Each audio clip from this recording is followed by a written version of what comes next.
A veces, las ideas que parecen rocas sólidas, inquebrantables, bueno, resulta que pueden empezar a agrietarse de formas que nadie se esperaba. Hoy vamos a sumergirnos en cómo le pasó esto a la creencia cristiana tradicional. Veremos los cambios sísmicos que, entre los siglos XVII y XIX, sacudieron sus mismos cimientos. Esta es una historia de razón contra revelación, de la certeza humana contra la autoridad divina. Ok, aquí está la hoja de ruta para hoy. Vamos a empezar por el fundamento, la base sólida de la ortodoxia, para luego ver cómo la razón empezó a cuestionarlo todo. Después, veremos la embestida de nuevas ideas que la atacaron de frente. Analizaremos cómo esto fracturó la fe en un montón de corrientes distintas. Y finalmente, cómo esos ecos siguen resonando hoy. Bien, para entender cómo algo se rompe, primero hay que entender cómo estaba construido, ¿cierto? Así que vamos al punto de partida, el sistema unificado de la ortodoxia cristiana, tal y como era antes de que empezaran los grandes desafíos. Entonces, ¿qué es exactamente la ortodoxia? Pensemos en ella como un edificio. ¿Y cuál es su cimiento? Bueno, no es la razón humana, no es lo que uno siente o experimenta, es algo externo, algo que se considera una revelación divina, las Escrituras. O sea, la verdad no se descubre ni se inventa, se recibe. Ese es el pilar central de todo. Y miren, esta frase de San Agustín de Hipona lo resume a la perfección. Cree para que puedas entender. Ojo, esto no significa cree y no pienses. Es justo lo contrario. La fe es la llave que abre la puerta al verdadero entendimiento. Primero se acepta la premisa, la revelación de Dios, y a partir de ahí se puede empezar a comprender el mundo. Y aquí es donde la trama se pone interesante, porque de repente, durante los siglos XVII y XVIII, aparece un nuevo retador en el ring, una nueva fuente de autoridad que le dice a la revelación divina, «Oye, creo que yo también tengo algo que decir», proponiendo un camino hacia la verdad totalmente diferente. Esta es probablemente la frase que lo cambió todo. Hay que pensar en el contexto. Europa estaba destrozada por guerras de religión donde todos afirmaban tener la revelación divina para justificar masacres. René Descartes dijo, basta, necesito algo de lo que yo pueda estar absolutamente seguro. Y con esa frase le dio la vuelta al modelo de Agustín. El punto de partida ya no era Dios, sino la propia razón del individuo. La certeza ya no venía de afuera, sino de adentro. Aquí se ve clarísimo el choque de dos mundos. Por un lado, la ortodoxia que dice, Dios ha hablado, por lo tanto, sé. Y por el otro, el racionalismo que responde, un momento, yo pienso, por lo tanto sé. Es un cambio tectónico. La autoridad se traslada de una fuente externa, Dios, a una interna, el yo. Y esta tensión va a definir los siglos que estaban por venir. La Ilustración, con su énfasis en la razón, básicamente abrió una puerta. Y en el siglo XIX, bueno, por esa puerta no entró una persona, entró una multitud, un montón de nuevas ideas que ya no solo competían con la narrativa bíblica, sino que la atacaban directamente. Fue un asalto por todos los flancos, imagínenlo.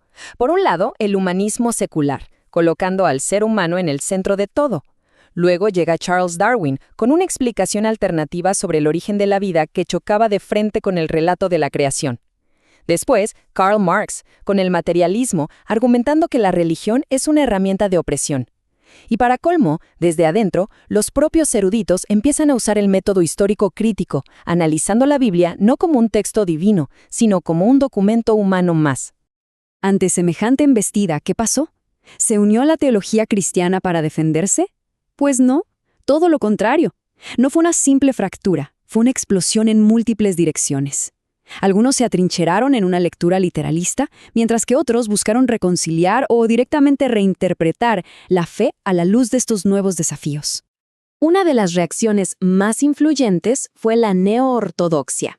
Figuras como Karl Barth, horrorizados por cómo la teología liberal había apoyado el nacionalismo en la Primera Guerra Mundial, quisieron recuperar la soberanía de Dios. Pero, y este es un gran pero, no volvieron a la vieja ortodoxia. Para ellos, la Biblia no es la palabra de Dios infalible, es el registro humano que apunta hacia el evento de la revelación. Parece un detalle pequeño, ¿verdad? Para nada, es un cambio fundamental. Y para que veamos hasta qué punto todo estaba fragmentado, miren esto. Incluso dentro del mismo equipo, el de la neortodoxia, no se ponían de acuerdo. Barth y Brunner, dos de sus mayores exponentes, chocaban en temas básicos. ¿Se puede conocer algo de Dios a través de la naturaleza? ¿Qué significa ser imagen de Dios? Si ni los aliados podían estar de acuerdo, imagínense el resto. La unidad ya era un recuerdo lejano. Mientras tanto, otra respuesta tomó una ruta completamente diferente. El existencialismo, inspirado en Søren Kierkegaard, es como si dijera, ¿saben qué? Dejemos de pelearnos por quién tiene la razón intelectualmente. Para ellos, la verdad no es algo que se sabe, sino algo que se vive. Lo crucial no era probar la fe, sino comprometerse con ella apasionadamente, dando un salto de fe personal en medio de la duda. Ok, hemos viajado por la historia. Pero, ¿y qué? ¿Por qué nos debería importar todo esto hoy? Pues porque esas grietas que se abrieron hace siglos no se han cerrado. De hecho, son las que definen el mapa teológico tan diverso y a menudo conflictivo que vemos en la actualidad. El resultado de esa gran explosión es este panorama. El cristianismo hoy no es una cosa monolítica, sino un espectro enorme de respuestas. Tenemos desde la teología de la liberación, enfocada en la justicia social, o el movimiento de la fe, con su énfasis en la prosperidad, hasta la teología del proceso, que ve a Dios evolucionando con el universo. Todas, a su manera, son herederas de las preguntas y crisis que hemos explorado. Y que no se piense que la conexión es vaga. No, es una línea directa. Las fuentes muestran que movimientos como la teología de la liberación, por ejemplo, a menudo hacen eco de las ideas de Barth. Por eso, entender esta historia de desmoronamiento no es solo un ejercicio académico, es tener las claves para descifrar las conversaciones sobre la fe que ocurren a nuestro alrededor hoy en día. Y todo esto nos deja con una pregunta final, una pregunta que queda flotando en el aire. ¿Toda esta evolución teológica que hemos visto representa una adaptación necesaria de la fe para sobrevivir en un mundo que cambia constantemente? ¿O es más bien una desviación de verdades fundamentales que deberían resistir? La respuesta quizás no solo define el pasado, sino que sigue moldeando el futuro de la fe en nuestro tiempo.